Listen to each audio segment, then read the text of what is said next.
Long before Spanish ships appeared on the Philippine horizon, the islands already held a sophisticated culture of literacy.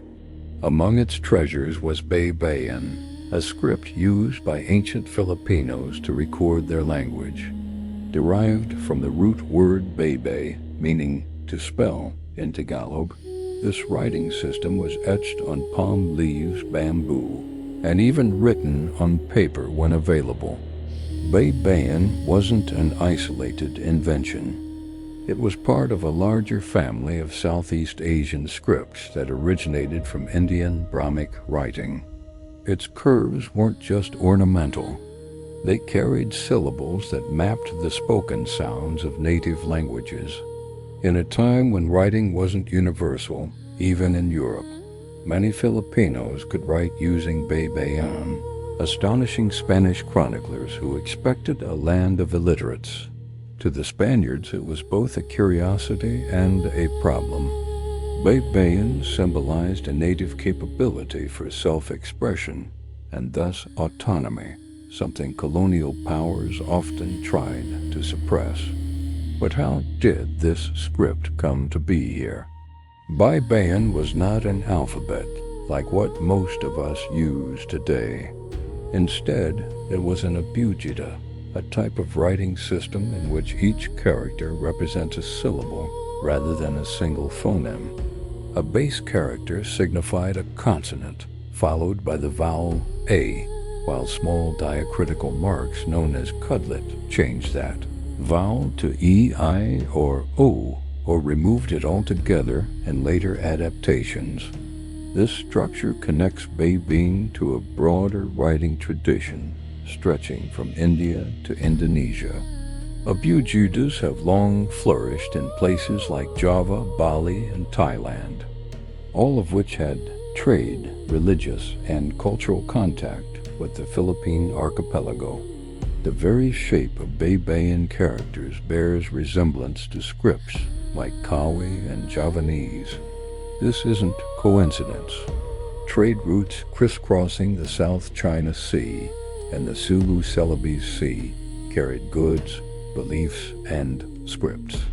As Hindu-Buddhist states in the region spread their influence, so too did their literacy practices, slowly evolving as they landed on distant shores.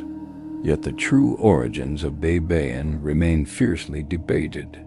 Some scholars argue it descended from the Kone script of ancient Java, especially after the discovery of the Laguna copper plate inscription in 1989, a 10th century legal document written in a mix of Old Malay Sanskrit and Javanese script found in Luzon. This artifact is the earliest known written record in the Philippines and provides compelling evidence of early literary exchange. Others suggest Baybayin may have connections to the scripts of the South Sulawesi region in present-day Indonesia, particularly those used by the Bagas and Makasaris peoples. Still, a competing hypothesis traces it to the Cam script of the now extinct Kampa Kingdom in central Vietnam.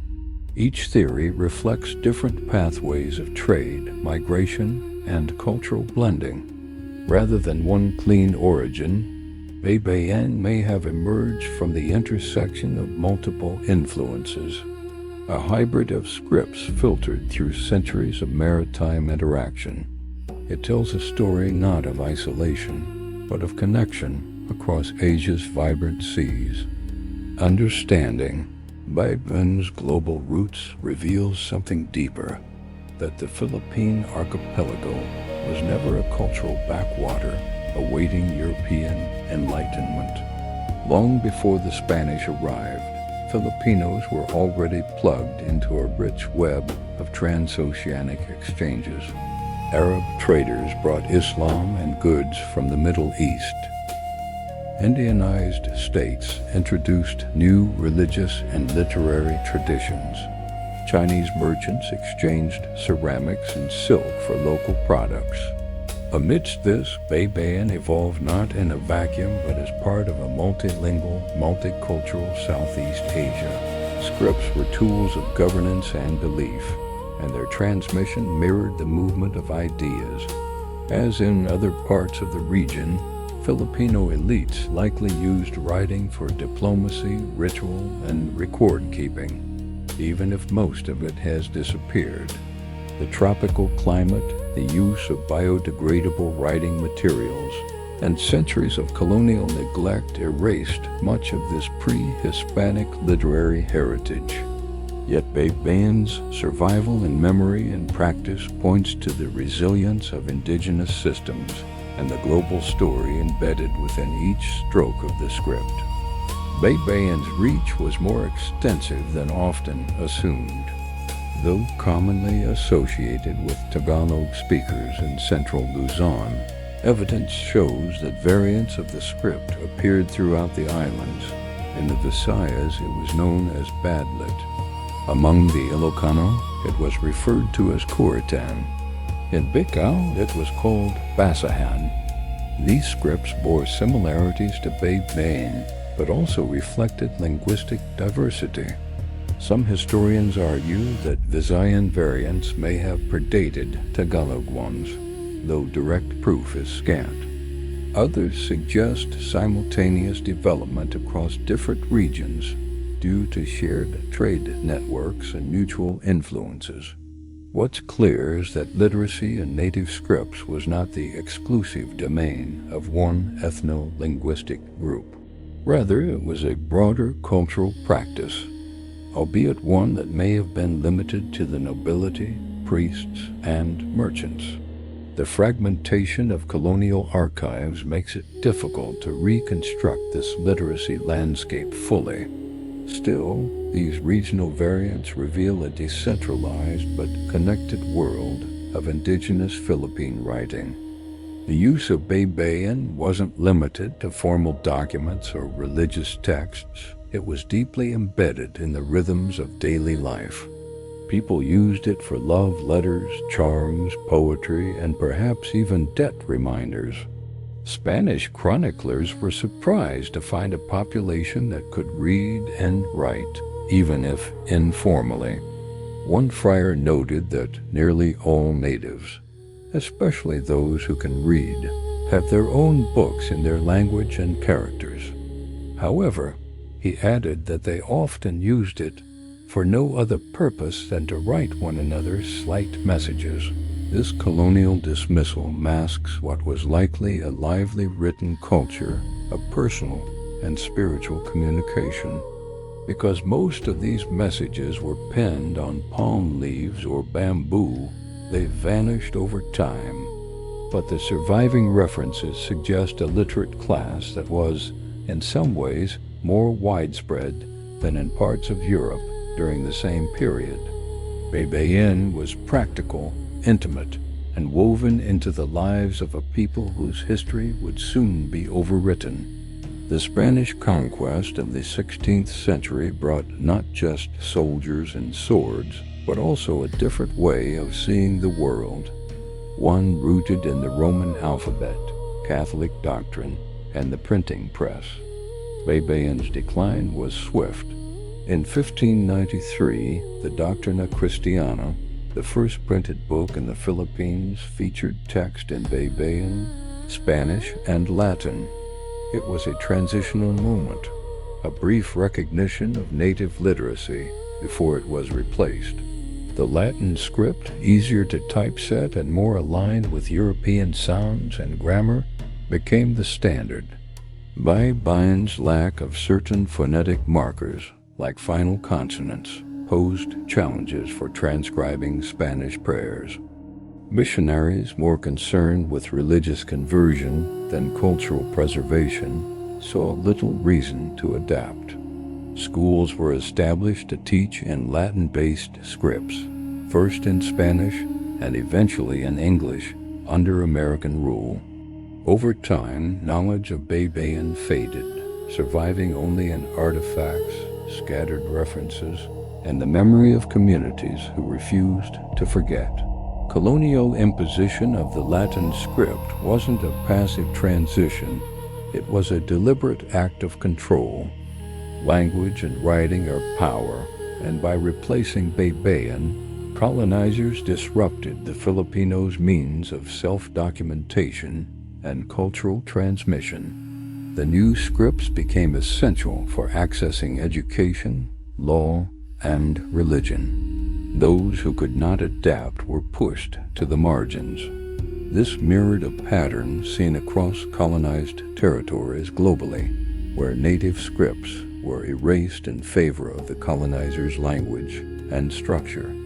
What remained of Baybayin was often recontextualized, used by missionaries to translate the gospel, but stripped of its original narrative and spiritual frameworks. The act of writing, once a localized, fluid, and creative endeavor, became standardized, rigid, and policed. But not everyone conformed.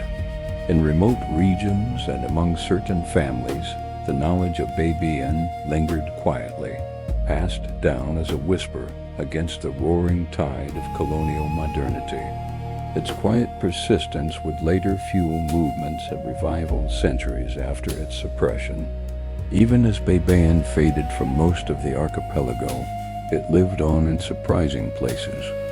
Among the Buhid and Hananuno communities of Mindoro and the Tagbanwa people of Palawan, indigenous scripts descended from Baybayin continued to be used well into the 20th century, and in some cases today. These scripts are inscribed in bamboo journals, chanted in poetic ambahans, and preserved in ceremonial use. Unlike mainstream Filipino culture, these communities were less impacted by colonial educational reforms, allowing traditional literacy to survive. UNESCO has even recognized some of these scripts as part of the intangible cultural heritage of humanity. Their survival illustrates that writing systems are not just tools but repositories of cultural memory and identity. They remind us that colonial erasure was never total, and that amidst centuries of cultural assault, seeds of pre-Hispanic knowledge endured in the peripheries out of sight, but never truly gone. The story of Baybayin, therefore, cannot be told without its living relatives. Looking across Southeast Asia, Baybayin's story echoes regional patterns. In Thailand, Cambodia, Laos, and Myanmar, scripts derived from Indian models continue to thrive. In Java and Bali, ancient scripts are still taught and used in religious texts. Yet in Malaysia and parts of Indonesia, similar scripts were lost or marginalized during colonial rule. Some, like Jai Arabic-influenced Malay script, have made modest comebacks. This parallel history highlights a broader truth. The survival of traditional scripts often hinges on political will and cultural revivalism. In post-colonial settings, many nations have re-embraced their writing systems as tools of identity. The Philippines, with its deep colonial imprint, is a latecomer to this movement. Still, the resurgence of Baybayin mirrors efforts elsewhere to decolonize minds and reassert indigenous knowledge. It is part of a global reckoning, a realization that reclaiming script is not about nostalgia, but about restoring lost connections to language, land, and self-determination. In recent decades, Baybayin has undergone a dramatic cultural revival in the Philippines and beyond.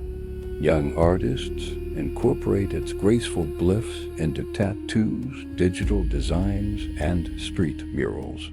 Fashion brands print Baybayin characters on shirts and accessories.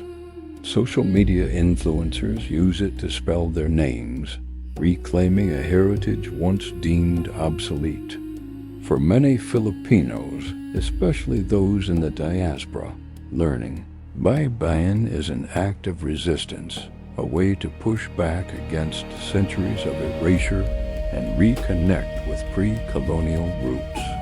Activist groups have called for Baybayin to be taught in schools and even used in government signage. In 2018, a bill proposing to declare Baybayin as the national writing system gained traction in the Philippine Congress.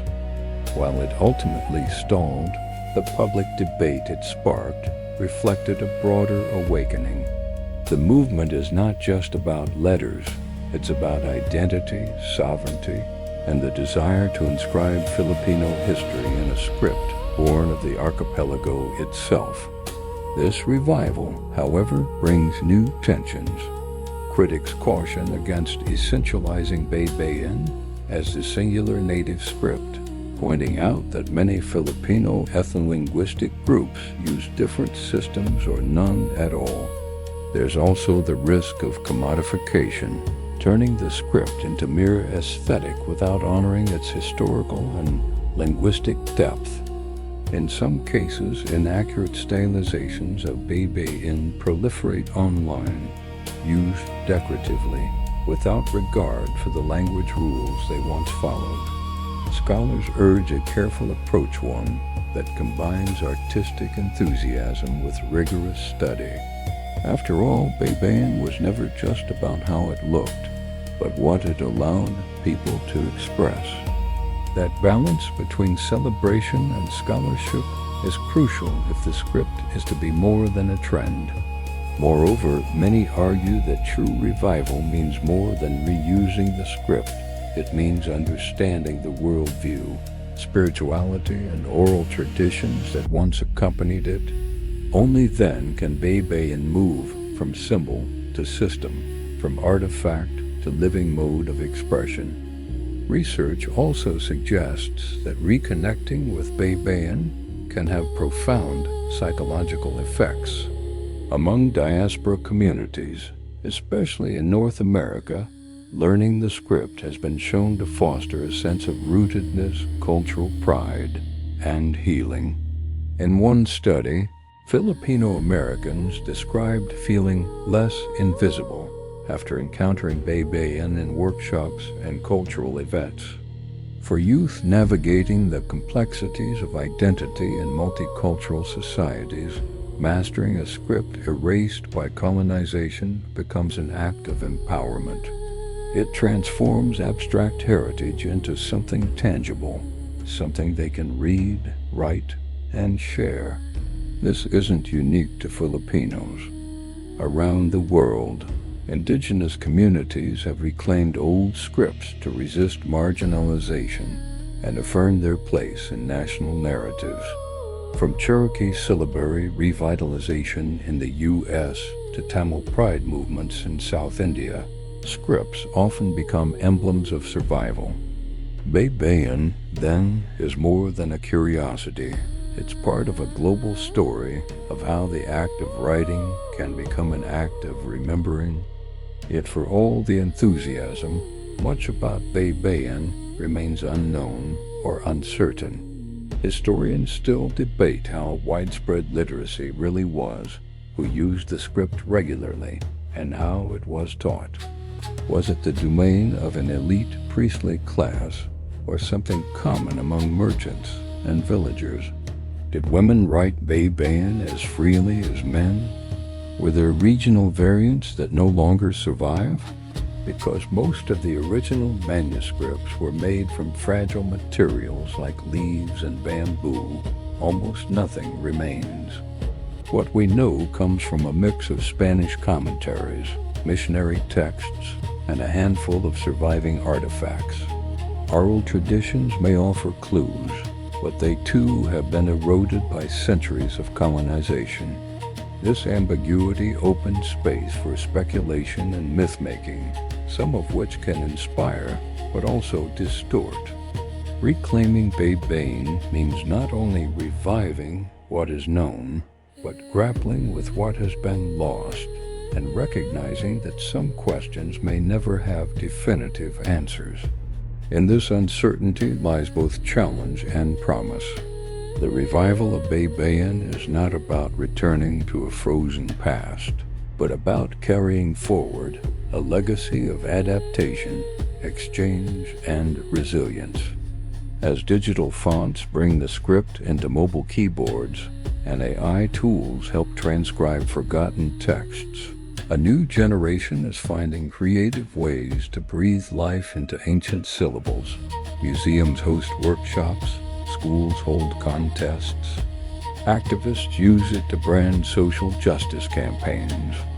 Each stroke of Baybayin now carries not just sound, but memory of what was nearly erased and what refuses to disappear. Like other ancestral scripts around the world, Baybayin isn't just reviving, it's evolving. It no longer belongs only to the past, but to the present and future. And in that transformation, it reminds us that writing is never merely a technical tool. It is a living reflection of who we are, where we've been, and who we still have the power to become. Stay tuned for more.